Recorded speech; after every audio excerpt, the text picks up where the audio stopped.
নতুন নিরামিষ মুখরোচক এই বাঁধাকপির রেসিপি কষা মাংসের স্বাদকেও হার মানাবে। এর সুগন্ধেই পুরো ভাত শেষ হয়ে যাবে। একঘেয়ে বাঁধাকপির রেসিপি খেয়ে খেয়ে যদি ক্লান্ত হয়ে থাকেন, এই রেসিপিটা অবশ্যই একবার বানিয়ে দেখতে পারেন। স্বাদে সেরা হবে।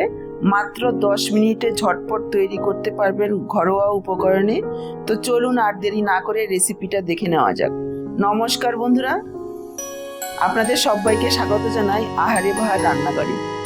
আজকে বাঁধাকপির রেসিপিটা করার জন্য আমি এখানে একটা মিডিয়াম সাইজের বাঁধাকপি নিয়েছি।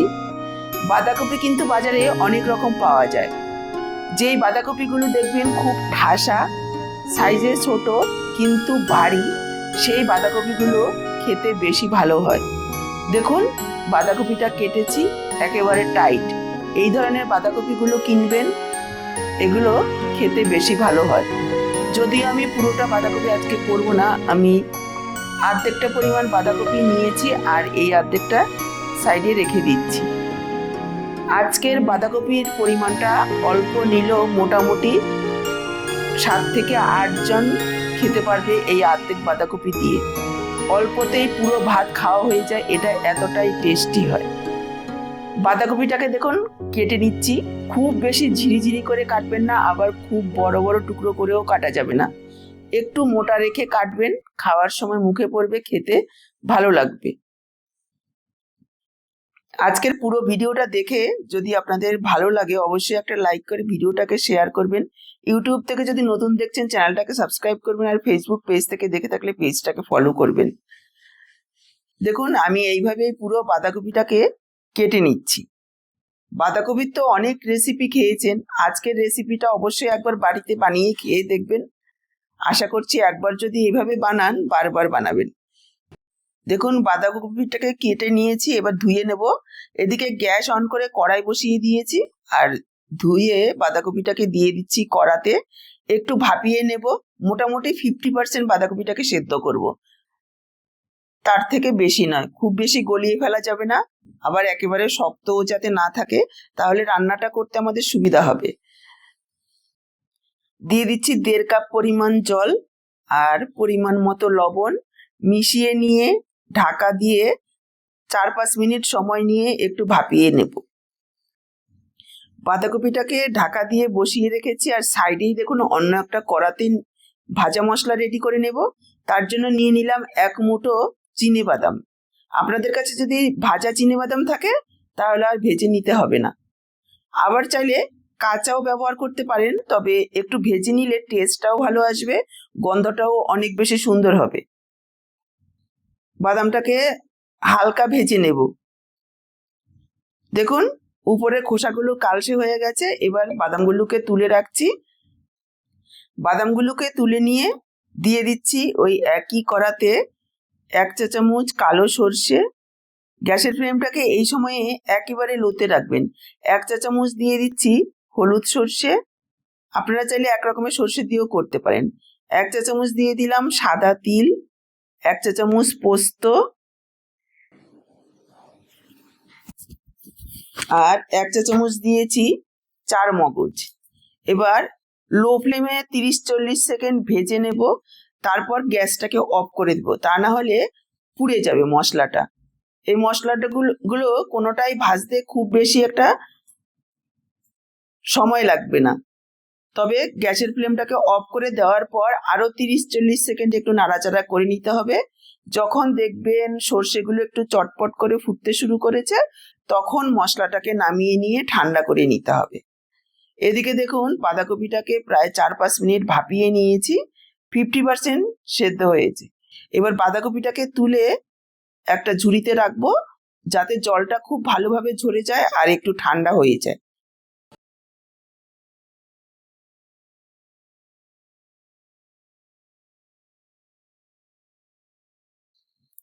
দেখুন, বাঁধাকপিটাকে তুলে ঝুড়িতে ছড়িয়ে দিয়েছি, ঠান্ডা হতে থাকুক।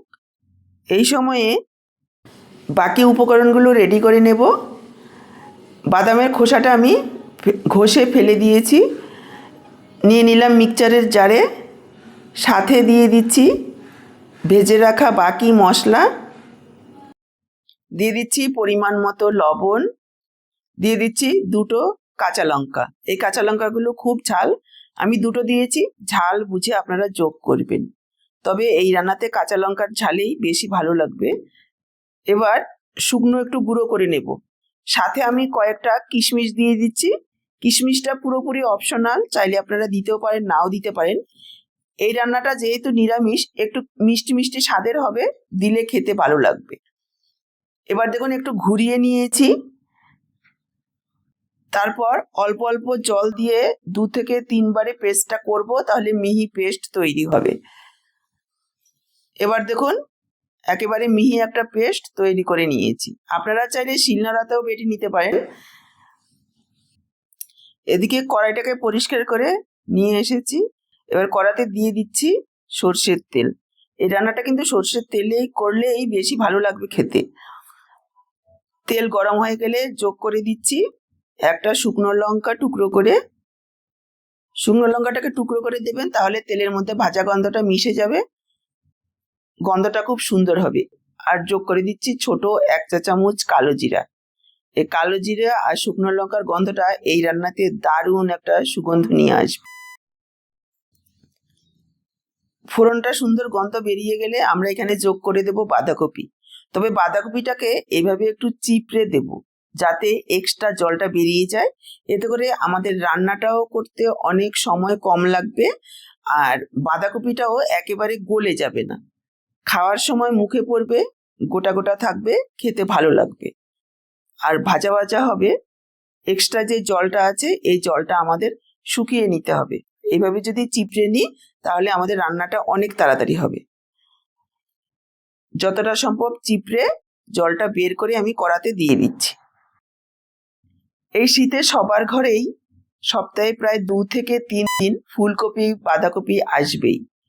তবে শীতের সিজনে একঘেয়ে ফুলকপি বাঁধাকপি খেয়ে খেয়ে আর ভালো লাগে না, তখন এইভাবে যদি একটা নতুন কিছু করা হয় সবাই খেয়ে বেশ তৃপ্তি পেয়ে যায়। এই নিরামিষ রেসিপিটা খেয়ে মনে হবে আমিষ রান্নার থেকেও অনেক বেশি টেস্টি। বাঁধাকপিটা দেওয়ার পর দিয়ে দিচ্ছি পরিমাণ মতো লবণ। মনে রাখতে হবে আমরা সেদ্ধ করার সময় একটু লবণ দিয়েছি, সে কথা মাথায় রেখেই দিয়ে দিচ্ছি পরিমাণ মতো লবণ আর একটু হলুদ গুঁড়ো। ব্যাস এই মশলা।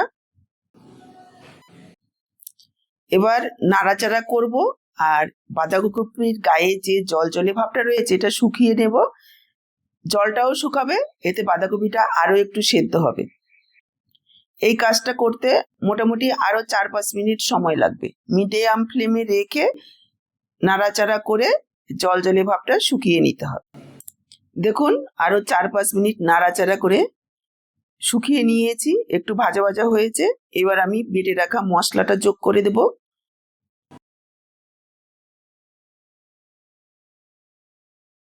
মশলার জারটা ধুয়ে বেশি পরিমাণে জল যোগ করবেন না, এভাবে একটু কাচিয়ে দিতে হবে মশলাটাকে। এই মশলাটা দেওয়ার পর তাহলে আর খুব বেশি সময় রান্না করতে হবে না। এবার নাড়াচাড়া করে 2 থেকে 3 মিনিট রান্না করে নেব। খুব বেশি সময় রান্না করার প্রয়োজন নেই, যেহেতু মশলাটা ভাজা আছে।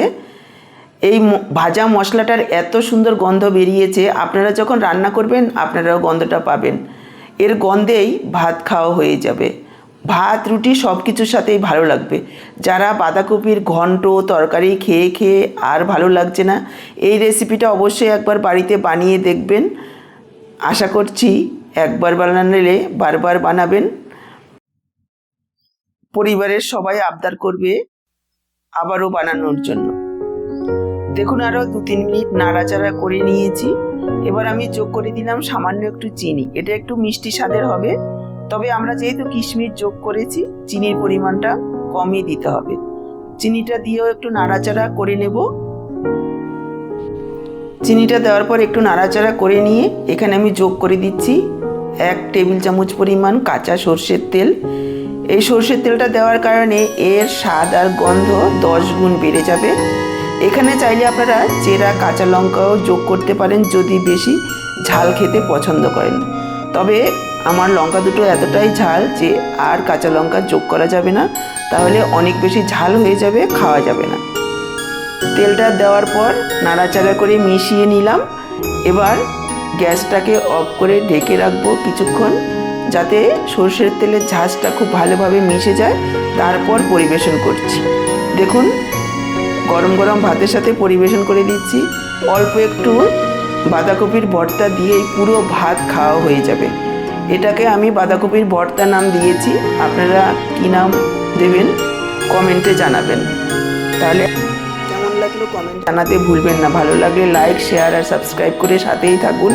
আজকে এই পর্যন্ত, আবার দেখা হবে নতুন কোনো রেসিপির সাথে। সবাই ভালো থাকুন, সুস্থ থাকুন।